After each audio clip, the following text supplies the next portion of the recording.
Good afternoon, students. Today I start the class MA final subject English paper 4th on solved paper 2016. I come on this last day.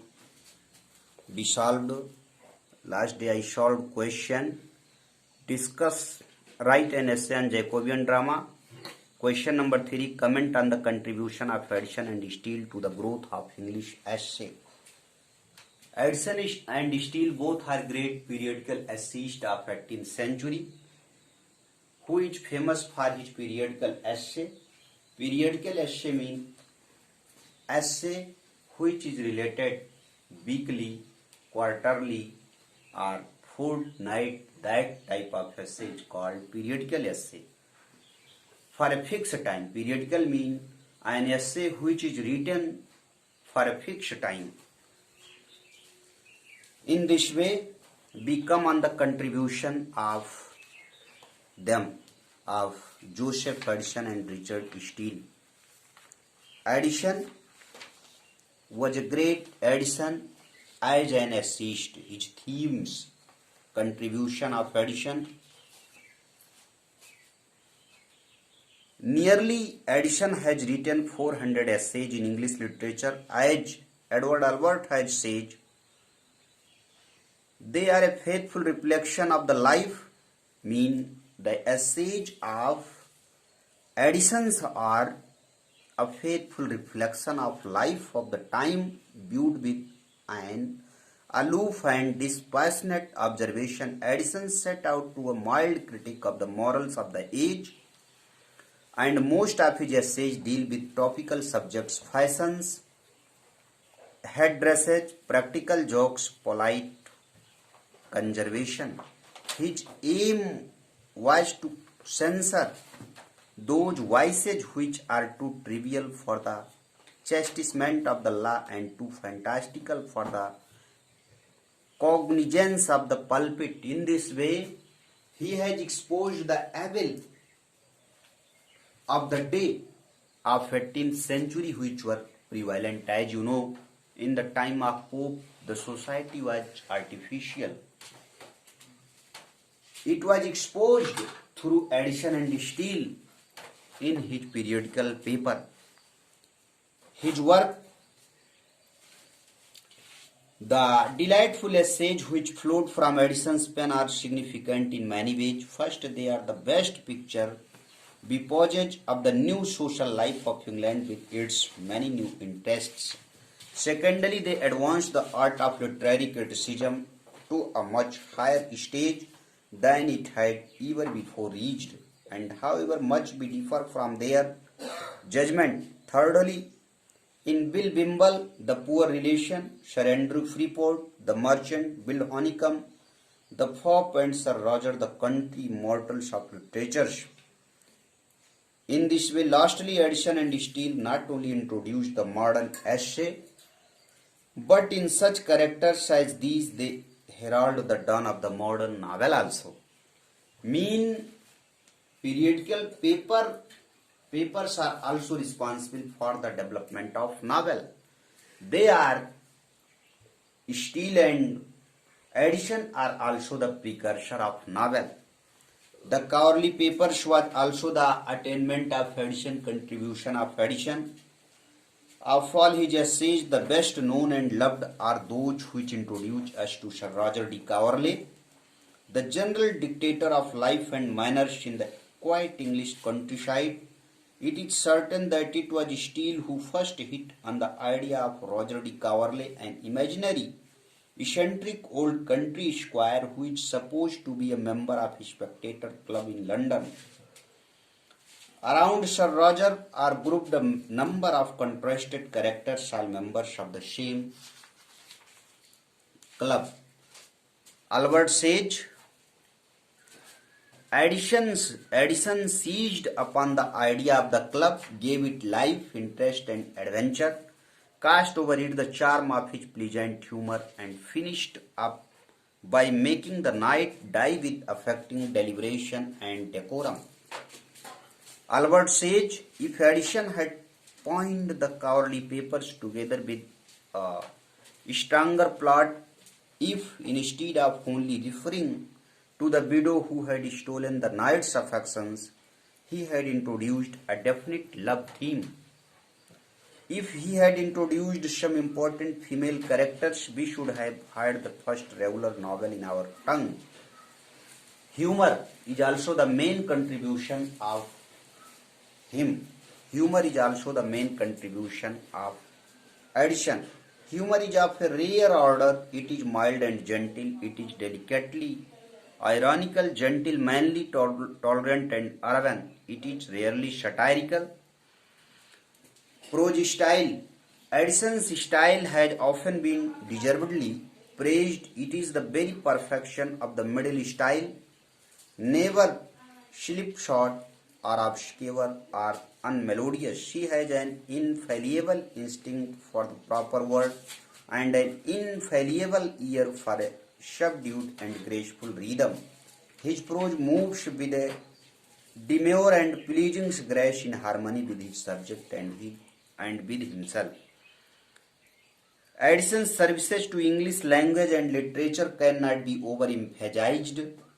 He was a great reformer of only of the English tongue but also of English taste.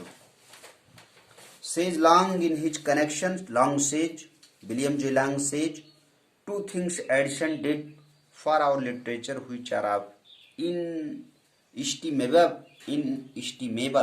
value. First, he overcame a certain corrupt tendency bequeathed by Restoration literature. It was the apparent aim of the drama and even of much of the poetry of that age to make virtue ridiculous and vice attractive. Addison set himself squarely against his unworthy tendency to strip off the mask from the face of vice, to show its ugliness and deformity, but to reveal virtue in its own native loveliness. That was Addison's purpose, and he succeeded so well that never since his day has our English literature seriously followed after false gods. In this way, there was artificiality, but Addison exposed the reality, the evil, the superstitions which were prevalent in current society in 18th century. In this way, he has exposed the evil. He is also called the social reformer. He wanted to reform the evil which were prevalent in English society. Long is right. Next, his prose style. In the history of English prose, Addison's place is assured and high place. There had been great prose writers before Addison, but their prose was not suitable for one reason or another. For the common usage of life, writers like Sir Thomas Browne and Milton could rise to the highest peaks of eloquence, but their style is highly Latinized, involved, and cumbrous. In this way, Dr. Johnson says, whoever wishes to attain an English style, familiar but not coarse, elegant but not ostentatious, must give his days and nights to the volumes of Addison. Dr. Johnson is right. Perfect polish and finish is the main quality of Addison's prose style. Flexibility is also there is flexibility in his prose. There is flexibility. Clarity is also the main quality of Addison's prose style. J.S. Fowler says, clarity was a virtue which Addison esteemed highly and in which his own writing excels. Simplicity, Dr. Johnson says that rogue never hazards a metaphor. In this way, simplicity is also the natural quality of Addison's prose style. Arnold says that the charge of mediocrity has often been brought against Addison's prose. Still, as you know, contribution of Addison has indeed still become. Both were two friends. As a result of their working alliance, the names of Addison and Steele have been coupled together, and it has been customary to compare the two Both as writers and as men, the two friends differed from each other as widely as the two opposite poles they were. The contrasted characters. Steele was passionate and full of animal spirits. He was impulsive and given to sensual pleasure. Addison, on the other hand, was reversed and dignified. As Walker says, he showed others reaped. To the spectator, the contributions of Addison were slightly. This has created an impression that Addison was superior to Steele, Walker says, but most probably this opinion has also been influenced considerably by Steele's depreciation of himself in comparison with his friend, whom he delighted to honor. As a writer, Walker says, Steele, Steele's style is like his life, as Thackeray said, full of faults and careless blunders, and redeemed like that by his sweet and compassionate nature. In this way, Walker says there is such a thing as tone in writing, as well as style, and Steele at his best is as much superior to Addison in the former quality as he is inferior in the latter. Steele is more autobiographical than him. Steele's writings are marked with open frankness, which makes them extremely attractive throughout his work. He is autobiographical also. Steele a better man. Addison has carried away more than his share of the renown as an essayist. Although it is true both as man and writer, he was far less faulty than Steele. Yet this does not mean that he had higher merits also. There was much in the character as well as in the writings of Addison that appealed to the English sense of respectability. In this way, next point, Hugh Walker says, in Addison, the head is dominant, in Steele the heart, and hence the former is far more typical of his time than the latter. Hugh Walker says, the romantic win. There is the romantic win. He had a vein of romanticism in him, while Addison was truly classical. Conclusion, Edward Albert says, Steele's working alliance with Addison was so close and so constant that the comparison between them is almost inevitable. In this way, this was the contribution of Addison and Steele. The Romantic Age is also known as the Renaissance of Wonder. The Romantic Age was the great age of English literature, and Romantic Age was founded by William Wordsworth and S.T. Coleridge, and it starts from lyrical ballad. The lyrical ballad was the start. The lyrical ballad was the first step of Romantic Age. Romantic Age starts from lyrical ballad. Lyrical ballad is the starting of Romantic Age, and in lyrical ballad there are the 18 poems of William Wordsworth and 5 poems of S.T. Coleridge. That is, lyrical ballad is the collection of poem. Collection of poem is lyrical ballad. The question is, Romantic Age is also called the Renaissance of Wonder. This is, the Romantic Age is also called the Renaissance of Wonder, means revival, a kind of revival. Elizabethans were the first romantics, it is called. Elizabethans were first romantics. It is generally supposed that the English Romantic movement began in 1798 with the publication of the lyrical ballad, but it is a mistake to assign any definite date to it. It was not a sudden outburst, but the result of long and gradual growth and development. The poets of the Romantic school, Wordsworth, Coleridge, Shelley, Keats, etc., were not even the first romantics of England, for the Elizabethan literature is essentially romantic in spirit. It is also full of that sense of wonder and mystery, that love of daring and adventure, That curiosity and restlessness which we associate with the poets of the early 19th century, the romantic quest is for the remote and the distant Albert Sage. And in this sense, the Elizabethans were our first romantics. As Edward Albert had said that Elizabethans were our first romantics. In this way, the decline of Romanticism, however it may be, the Romantic spirit suffered total decline and eclipse. During the Augustan age, the Augustan literature was mainly intellectual and rational, deficient in emotion and imagination.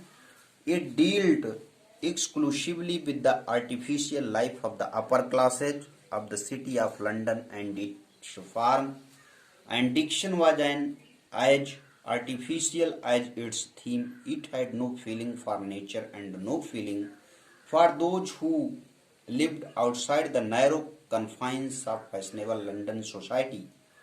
The pre-romantics return to nature played a very prominent part in the revival of Romanticism, suffocated with the cramped and crowded city atmosphere. People longed for the freshness of nature. They wanted to return to the free and invigorating life of the world of leaves and flowers. Even then, Pope was at the height of his powers. There were poets like Thomas Parnell and Lady Winchilsea who showed in their poetry a genuine sense for natural beauty and charms of rural life. However, it was in the seasons 1730 of Thomson that nature came into her own for the first time.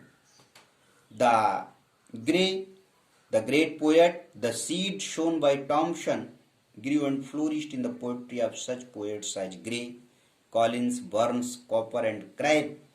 These poets, who have been rightly called the precursors of the Romantic Age, show a genuine feeling for nature and for the simple humanity living in her life. But the dead hand of the past restrains them from giving a free and frank expression to their feelings. Gray's famous elegy is characterized by romantic melancholy at the sad fate of humble humanity, and Crabbe sings of the sorrows and sufferings of the peasants with great feelings and realism. But all these naturalists real only of the external charms of nature. They do not yet give to her a separate life and soul. Wordsworth says, Wordsworth sees a soul in all things, and that soul is God, he says. Blake mysticism. Blake was the first to introduce the romantic note of mysticism in English poetry. His poems are extraordinary compositions full of unearthly visions, charming simplicity, and baffling obscurity. For him, all nature is a window to God. The medieval revival. This was also the Middle Ages were essentially romantic, full of color and pageantry, magic and mystery, and love and adventure. They shattered the imagination of the romantics, who turned back to these ages for theme and aspiration. Hence, a very important phase of the romantic movement was the medieval revival. Not only were the ancient masters studied, but old English metres and poetic forms were revived. In this way, this was the lyrical ballad. Wordsworth and Coleridge were also responsible. The French and German influence. No account of the development of English Romanticism can be considered complete without a mention of the impact on it of the French Revolution and German idealistic philosophy of Kant, Hegel, and Fichte. The French Revolution and the writings of makers of the Revolution fired the imagination of the English Romantics, a reawakening of the love of real and wild nature and of the simple humanity living in her life. In this way, the second generation of the Romantic Keats, Shelley, and Byron belongs to the second generation of the Romantic poet. They began to compose mainly after 1815, by which date the elder Romantics had given the best which they had to give, while the poets of the first generation attained respectively and social acceptance in their lifetime. The poets of the second generation remained outcast till the very end. Their fame grew only after their death. All the three were rejected by society. This rejection caused them much sorrow and suffering, and there are those who attribute their early deaths to this fact. Keats' poetry, for example, was vehemently criticized by the reviewers, and this criticism might very well have hastened the course of the disease which was to cut short a brilliant career in its prime. Keats is a unique phenomena in the history of English Romanticism in more ways than one. For one thing, he represents a unique balance of classicism and romanticism also. Highly imaginative and emotional matter is included in forms of perfect beauty. The music and melody of the romantics is combined with the bell and highly expression of the classics. In this way, they are the great poet of wonders. Renaissance was the age of wonder, and romantics were also the poet of wonders. In the next video, I shall meet you again. Thanks.